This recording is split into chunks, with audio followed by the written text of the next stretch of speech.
Glorioso Padre Celestial, gracias por este tiempo. Gracias, Señor, por permitirme y permitirnos a cada uno de los que me escuchan, Señor, poder leer tu palabra, poder escudriñarla. Pedimos que seas tú enseñándonos. Amado Espíritu Santo, sé tú mostrándonos la verdad del Padre y del Hijo.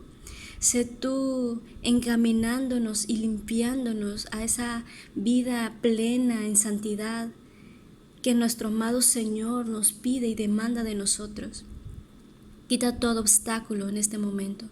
Te lo pedimos, amado Señor, en el nombre de Jesús. Amén.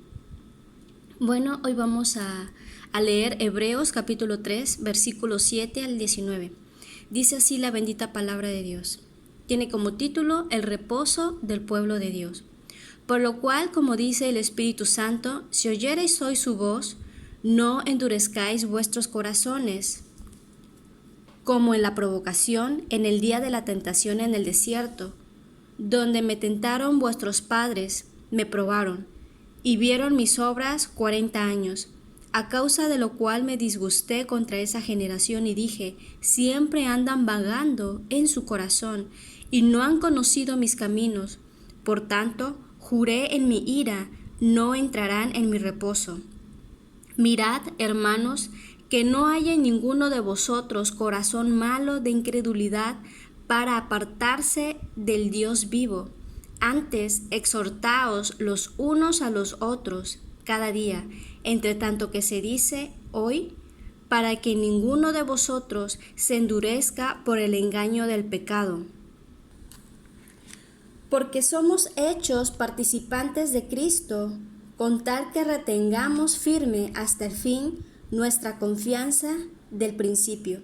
Entre tanto que se dice, si oyeres hoy su voz, no endurezcáis vuestros corazones, como en la provocación. ¿Quiénes fueron los que, habiendo oído, le provocaron? ¿No fueron todos los que salieron de Egipto por mano de Moisés? ¿Y con quiénes estuvo él disgustado 40 años? ¿No fue con los que pecaron, cuyos cuerpos cayeron en el desierto? ¿Y a quiénes juró que no entrarían en su reposo, sino a aquellos que desobedecieron? Y vemos que no pudieron entrar a causa de incredulidad. Bien, hermanos, el versículo 7 comienza diciendo, por lo cual hace una advertencia, ¿sí? Por lo cual, como dice el Espíritu Santo, si oyereis. Esto es parte de lo que ya aprendimos en los primeros versículos del capítulo 3. ¿Sí? Entonces, esto es una advertencia de conducirte rectamente y perseverando en vista de lo que ya ha sido dicho, ya que la palabra hablada por los profetas, por los ángeles y por Moisés fue inspirada por el Espíritu Santo. Sí, y eso es algo que ya vimos en Hechos capítulo 28, versículo 25. Y ahora dice, si oyereis hoy su voz. Es una cita del Salmo 95. Y esta frase conlleva a escuchar el mensaje que viene por medio de Jesús, por lo cual no podemos tomarlo a la ligera. No es un mensaje que viene por boca de cualquier hombre, vino por boca del Hijo de Dios. Ahora el versículo 8 dice, no endurezcan su corazón. Y esto es como el punto principal de estos versículos. Si aquellos que siguieron a Moisés tenían la responsabilidad de entregarse, de confiar, de perseverar, en seguirlo como el líder de Dios, ¿cuánto más responsables debemos ser ahora que el líder es Jesucristo, el Hijo de Dios? Y aquí dice, como en la provocación, el día de la tentación, se refiere al día de la prueba de Meriba. Esto lo pueden leer ustedes en Números 20. Y este pecado de la prueba en Meriba viene en Números 20, versículo 1 hasta el 13. Pero vamos a leer lo que dice el 12.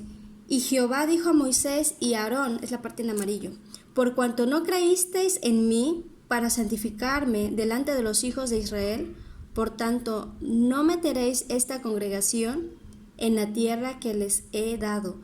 Estas son las aguas de la rencilla por las cuales contendieron los hijos de Israel con Jehová, y él se santificó en ellos. Bueno, en general, este día de la provocación, este día de la tentación, habla de la negativa del pueblo de Israel de confiar y entrar en la tierra prometida durante el Éxodo. Y eso también lo pueden leer en Números capítulo 13, versículo 30, hasta todo el capítulo 14. Dios no aceptó la incredulidad del pueblo de Israel. Siempre se andaban quejando, siempre estaban contra Moisés. Miren lo que dice el 3, ojalá hubiéramos muerto cuando perecieron nuestros hermanos delante de Jehová. Nada, estaban disgustados. En realidad el pueblo de Israel se había desviado, no miraba al Dios vivo. Moisés tenía los ojos puestos en Dios, pero el pueblo de Israel no, tenía puestos sus ojos en Moisés, pero no en el Dios de Moisés. Y este fue el problema, la incredulidad, y por ello Dios condenó a esta generación incrédula a morir en el desierto. Y eso lo pueden leer en Números capítulo 14. Y bueno, y continuando con Hebreos, el versículo 9 dice, donde me tentaron, vuestros padres me probaron y vieron mis obras 40 años. Y vieron mis obras. En Deuteronomio capítulo 1 versículo 3 dice, y aconteció que a los 40 años, en el mes 11, el primero del mes, Moisés habló a los hijos de Israel conforme a todas las cosas que Jehová les había mandado acerca de ellos. Dice que esto aconteció a los 40 años. Ahora Hechos capítulo 7 versículo 36 dice, este los sacó, o sea Moisés, habiendo hecho prodigios,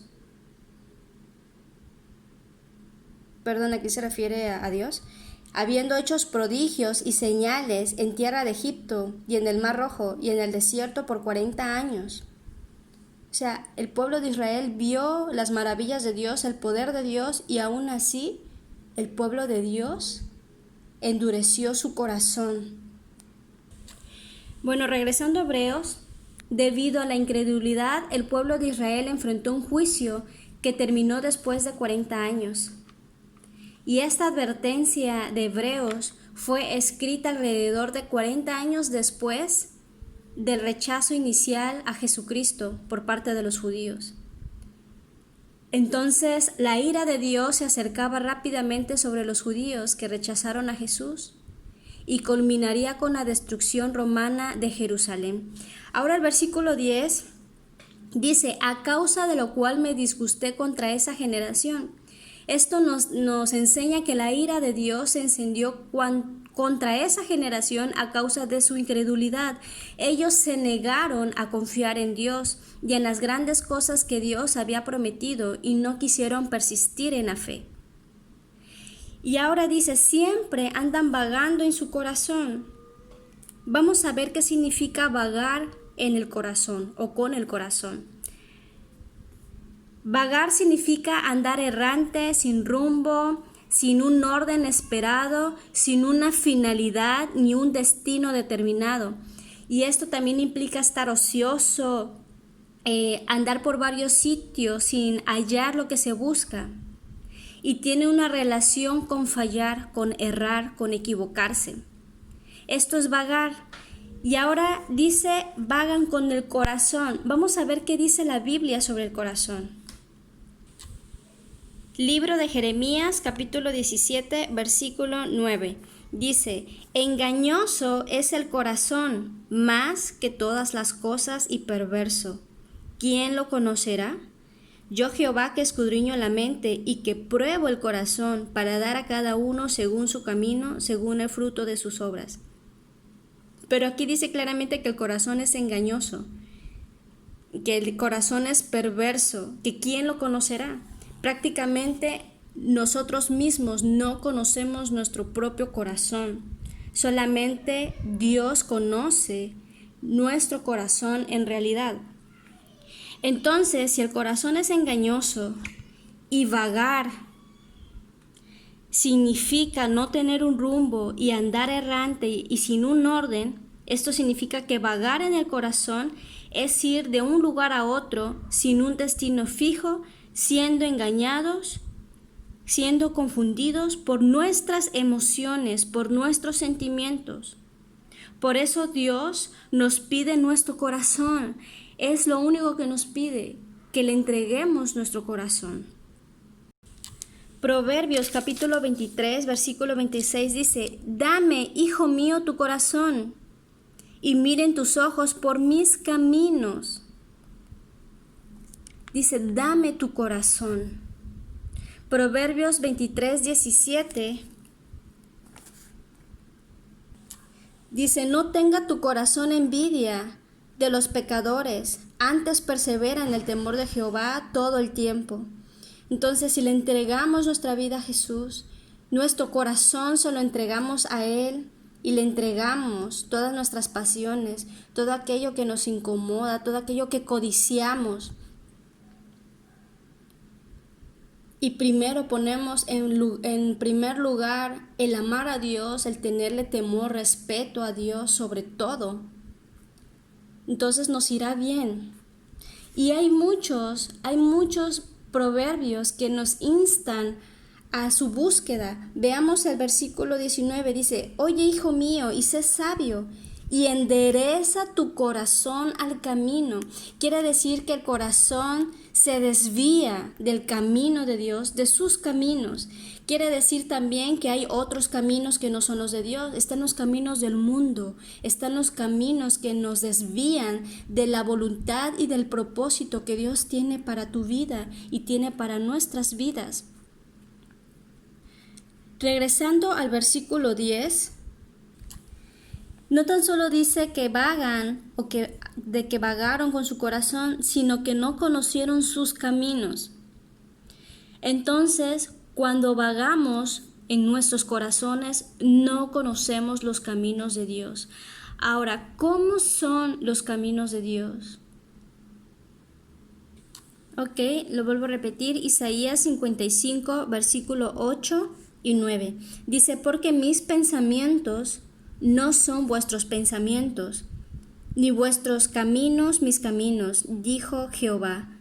Como son más altos los cielos que la tierra, así son mis caminos, más altos que vuestros caminos, y mis pensamientos más que vuestros pensamientos. Entonces, los caminos de Dios son mejores que nuestros propios planes. Los caminos y el propósito que Dios tiene para tu vida es mejor que todo lo que tú pudieras desear y todo lo que tú pudieras planear.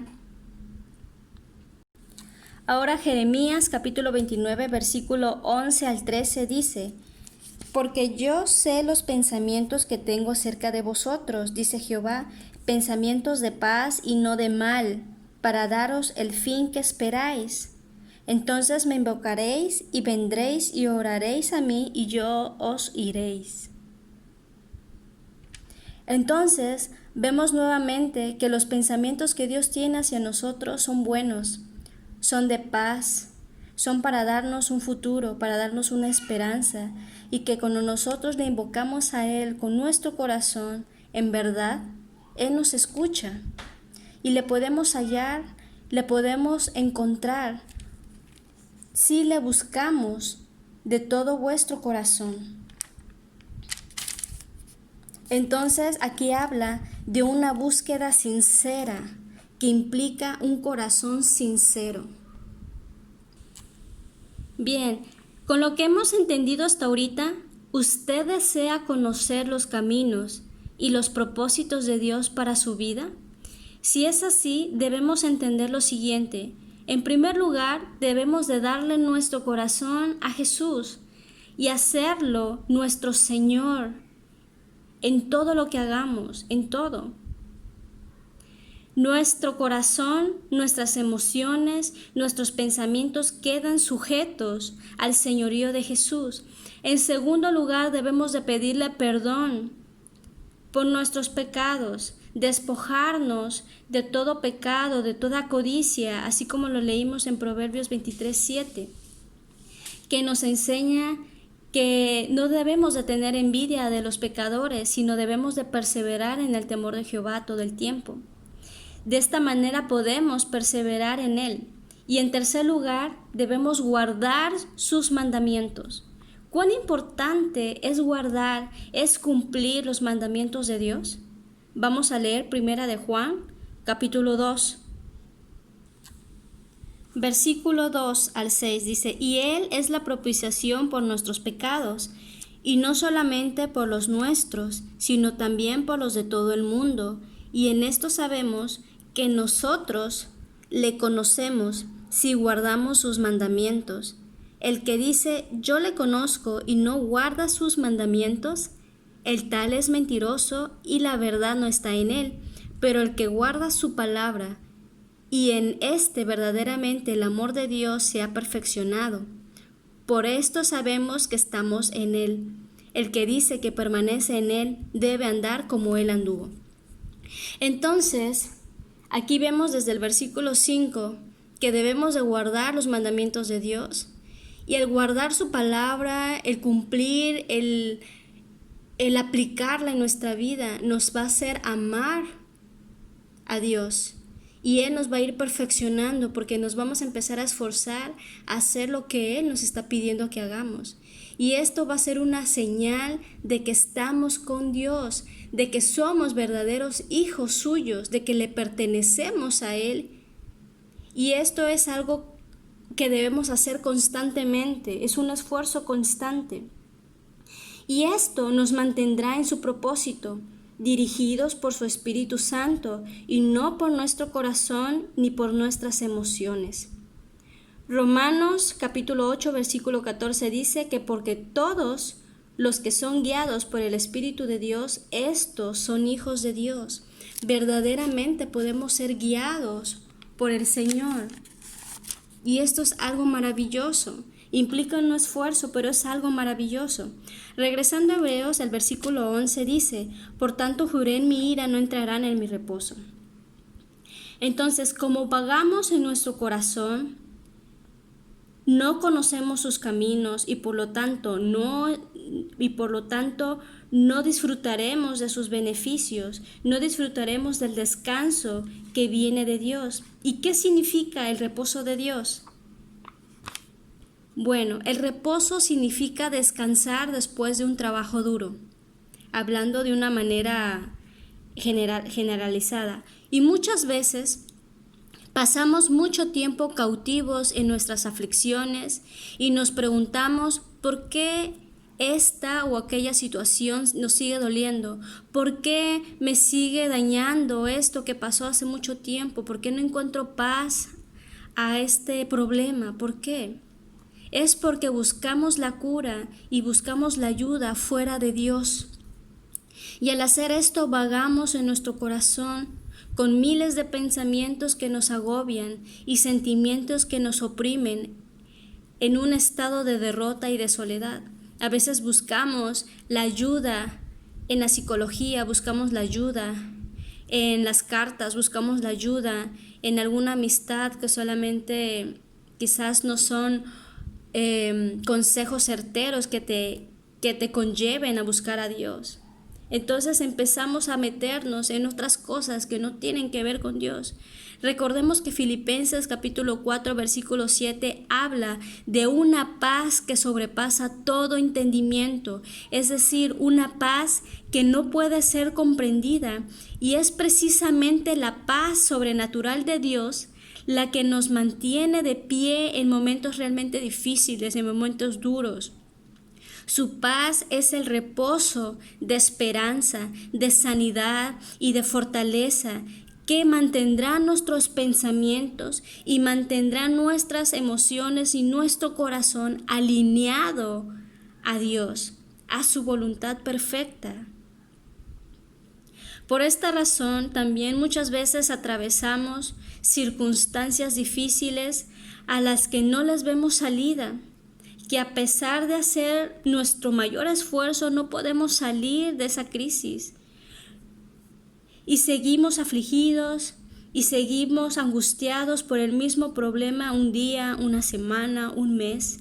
Y a veces pueden pasar años sin que nuestro corazón encuentre la paz ante la situación. Esto es porque vamos vagando en nuestro corazón, permitiendo que nuestras emociones nos lleven a rumbos sin destinos fijos. Hemos sido desordenados y esto nos ha impedido conocer los caminos de Dios. Y como ya habíamos visto hace unos momentos, el contexto en el que se sitúa estos versículos es haciendo mención a cuando Dios sacó al pueblo de Israel de Egipto, con la promesa de llevarlos a una tierra llena de bendiciones, donde había leche y miel, una tierra hermosa.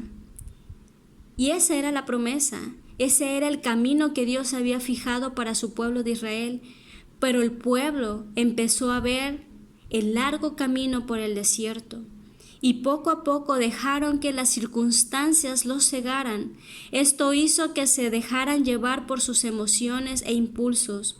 Unos días creían, otros días dejaban de creer, otros días pedían señales, probaban a Dios, desobedecían, hacían lo que querían y lo que creían que debían hacer, basados en sus emociones, basados en sus corazones. Y ya sabemos que el corazón es malo y perverso. Y así poco a poco el pueblo de Israel empezó a alejarse de Dios y a confiar en su propio corazón engañoso. Por ello es necesario estar renovando nuestros pensamientos con los pensamientos de Dios a través de su palabra, para no dejarnos llevar por la corriente del mundo y no cargarnos de las cargas que vienen junto con el mundo. Ahora el versículo 12 dice: mirad, hermanos, que no haya en ninguno de vosotros corazón malo de incredulidad para apartarse del Dios vivo. Hay un corazón malo llena de incredulidad. Estas son palabras fuertes. Pero a menudo subestimamos la terrible naturaleza de nuestra incredulidad. Hay personas que llevan años conociendo la palabra de Dios y cuando les viene una enfermedad, se derrumban. Y ahí es donde vemos realmente en dónde estaba cimentada la fe de esa persona. Ahora, negarnos a creerle a Dios es un pecado tan serio que muestra un corazón malo y apartado del Dios vivo. La incredulidad no es la incapacidad de entender algo, sino la negativa a confiar y a creer. Y eso es algo que involucra nuestra voluntad. Uno puede realmente creerle a Dios, pero de dientes para afuera, no del corazón, no de manera real. Hebreos capítulo 11, versículo 6 dice que sin fe es imposible agradar a Dios, porque es necesario que el que se acerca a Dios crea que le hay y que es galardonador de los que le buscan. Entonces, ¿qué quiere decir esto? Que debemos de tener completa confianza en quién es Dios y que cuando nos acercamos a Él debemos de tener la certeza de que Él nos oye y de que Él va a actuar a nuestro favor. Esto es la fe, es creer sin duda, sin dudar. La verdadera fe solamente está en Cristo Jesús. Aunque no tenga lógica tu enfermedad, aunque te han dicho que estás desahuciado, aunque te han dicho que no hay nada que hacer, la fe es la certeza de que Dios va a obrar porque le estás poniendo toda tu confianza y toda la credibilidad en Cristo. El gran pecado de no creer en Dios es a menudo tomado también a la ligera y no se le da mucha importancia, como si fuera solamente un pecado cualquiera. Sin embargo, de acuerdo con todo el contexto de las Escrituras, la incredulidad es hacer a Dios mentiroso. Así es. Primera de Juan, capítulo 5, versículo 10 dice: el que cree en el Hijo de Dios tiene el testimonio en sí mismo, o sea, en Él. El que no cree a Dios le ha hecho mentiroso porque no ha creído en el testimonio que Dios ha dado acerca de su Hijo. La palabra de Dios es muy directa. Entonces, la incredulidad es algo serio. Regresando a nuestra lectura, al versículo 13 dice: antes, exhortaos los unos a los otros cada día, entre tanto que se dice hoy, para que ninguno de vosotros se endurezca por el engaño del pecado. Ahora, no tan solamente hay una incredulidad que te lleva a una desobediencia a Dios, a un pecado, sino que también este pecado endurece tu corazón. Exhortaos comienza, exhortaos. Si vamos a fortalecer nuestra fe y a evitar la ruina de la incredulidad, debemos encontrar a otro cristiano que nos exhorte, es decir, que nos aliente, que nos ayude, que nos alimente o alinee a la verdad de Dios.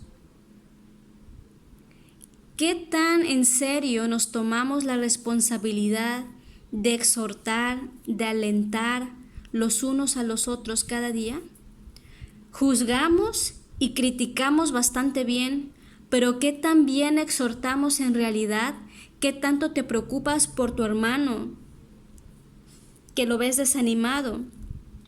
Si usted está fuera de la comunión con otros cristianos, si usted no se congrega, ¿cómo puede usted ayudar a otros? ¿Y cómo puede ser usted también motivado y alentado en tiempos de prueba? ¿Qué lo protegerá de ser endurecido por el engaño del pecado? Nosotros no podemos ser una isla, hermanos. Hay personas que a veces les da vergüenza, o incluso pastores que les da vergüenza decir que tienen alguna lucha o que tienen depresión, porque ¿qué van a decir? Que es el líder de la iglesia. No, hermanos, nadie está exento de los ataques de Satanás. Nadie está exento de ser atacado a nivel emocional.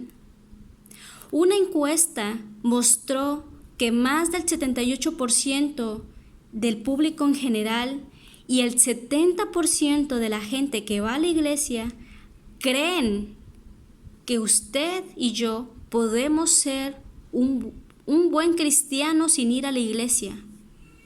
Y esto es un engaño. La palabra de Dios dice: mirad cuán bueno y cuán agradable es habitar los hermanos juntos en armonía. Entonces es algo que agrada a Dios cuando todos sus hijos se reúnen para alabarle y aprender más sobre la palabra de Dios. Y esto es a lo que se refiere el engaño del pecado.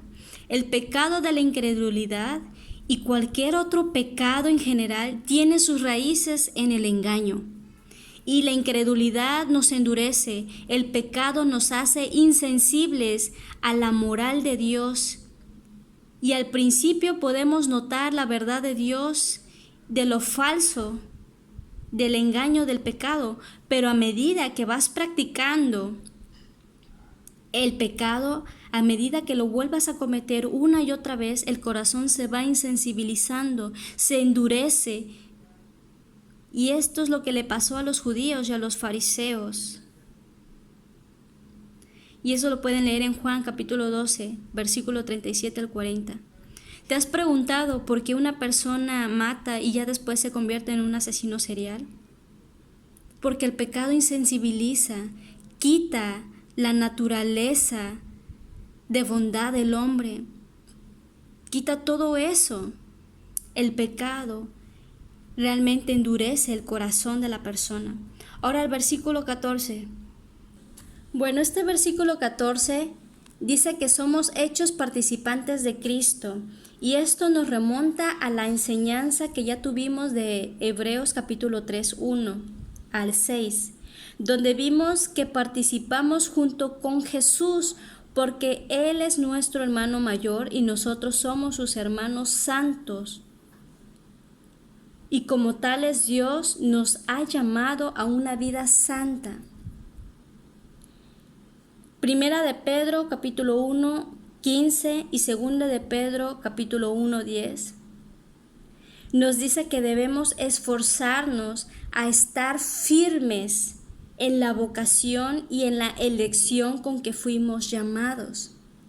¿Sí? Por eso somos participantes con Cristo, porque cuando venimos a Él nos hace un llamado santo, un llamado celestial.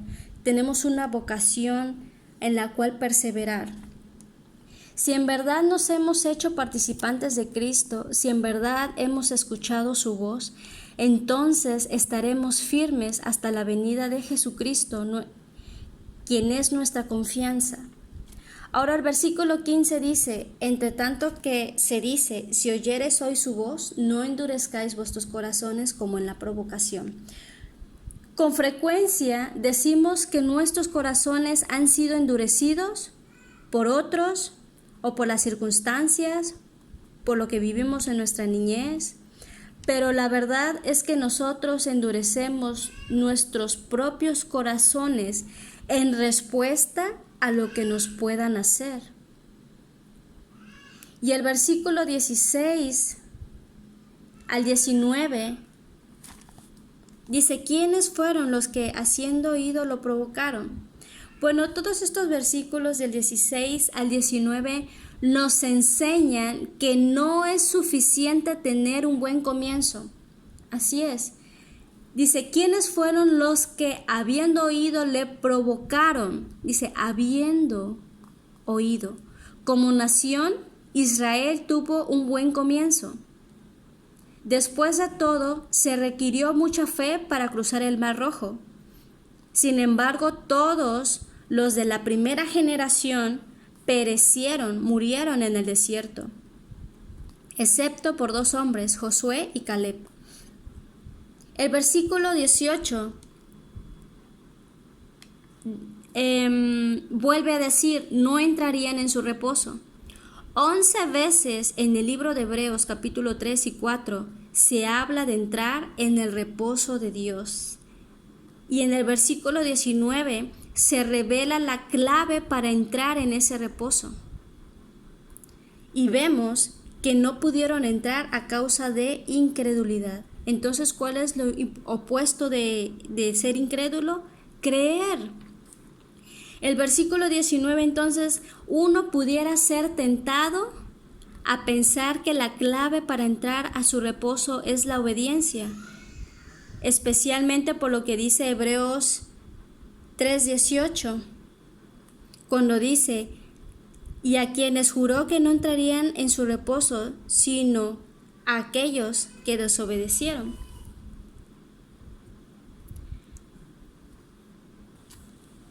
Pero la desobediencia fue después. Esta desobediencia que se menciona es una consecuencia de la incredulidad, mencionada en Hebreos 3:19. ¿Sí? Primero vino la incredulidad, después la desobediencia. Y en el contexto del Nuevo Testamento, nuestra fe se centra en la superioridad de Jesucristo, la verdad sobre quién es Él, completamente Dios y completamente humano, y su obra expiatoria por nosotros como nuestro fiel sumo sacerdote, Hebreos 2:17. Cuando confiamos en la verdad del Hijo y lo hacemos nuestro alimento en nuestra vida, entramos al reposo de Dios. El gran fracaso de Israel fue no perseverar en la fe. después de haber cruzado buena parte del desierto, confiando en Dios, y después de haber visto tantas razones para confiar en Él, terminaron fracasando porque no perseveraron en la fe en Dios y en sus promesas. Jesús nos recuerda en la parábola del sembrador, con la semilla que cayó entre pedregales y entre espinos, que no es suficiente con tener un buen comienzo. La fe verdadera persevera hasta el final. Si tenemos un buen comienzo, gloria a Dios. Pero cómo terminaremos es todavía más importante que cómo empezamos. Amado Señor, muchas gracias por tu hermosa palabra. Gracias porque hoy nos instas, porque hoy nos motivas, Señor Jesús, a perseverar y a no endurecer nuestro corazón por el pecado de la incredulidad. Señor, si hemos dudado de ti en la enfermedad, si hemos dudado de ti en momentos realmente de prueba, perdónanos, Dios, porque esto quiere decir que no te tenemos como plenamente como nuestro Señor. Así es. Perdónanos, Dios, porque si decimos que tú eres nuestro Señor, pero aún te tenemos a un lado en cuanto nos enfermamos, o cuando te ponemos a un lado en cuanto tenemos algo que pagar y no hay sustento, perdónanos, Dios, por confiar primero en otras cosas. Perdónanos, Señor, si hemos endurecido nuestro corazón por la incredulidad. No queremos ser como el pueblo de Israel que vio tus maravillas, que vio tus obras, que vio sanidades, que vio cosas extraordinarias, la provisión que tú les dabas diario a través del maná, y aún así te negaron. Señor, líbranos de ser un pueblo duro de corazón. Señor, porque yo creo que todos hemos visto tu gloria, hemos visto cómo tú nos has salvado, cómo tú nos has ayudado en tiempos de angustia, cómo tú has traído provisión a la casa cuando a veces estamos justos económicamente, cuando hemos tenido momentos de desespero en el trabajo, situaciones con la familia, y tú nos has ayudado y tú nos has librado de accidentes, de robos, de asaltos. Señor, ayúdanos a recordar todo lo que has hecho con nosotros en los momentos de prueba, para mantenernos firmes, confiando en ti, amado Jesús. Ayuda a mis hermanos que me oyen. Ayúdales, Dios, a no vagar en su corazón, a realmente confiar en ti, Señor, y no a confiar en filosofías, y a no confiar en el mismo hombre, sino confiar en ti, que eres nuestro Dios todopoderoso, Rey de Reyes. Gracias por tu hermosa enseñanza. Gracias, amado Jesús. Amén.